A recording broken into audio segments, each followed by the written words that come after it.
One of the things about old Western culture is it's really difficult to separate the disciplines. It's not like you can call this literature, this philosophy, this theology, this math, this science. I mean, we tend to do that, and sometimes that's really, really helpful to think of things that way. You know, I mean, it helps us put things in categories, and we have to do that. But I do think that, and I cover this in the series, this goes all the way back to the ancient Greeks.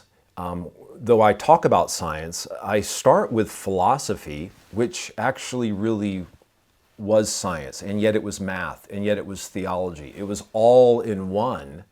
And so what I try to show is the scientific revolution wasn't just a scientific revolution. It was much more than that. It was primarily a philosophical revolution, overthrowing Aristotle and Aristotelian thought that had theological consequences and has psychological and consequences about the human condition. And it was really far, far reaching. And the people who were involved in the scientific revolution were, so like Galileo, Newton, Descartes, were all men of letters. They were all people who were not only interested in science, but they were interested in mathematics, made many contributions to mathematics, but were also very interested in the liberal arts and literature and philosophy and theology.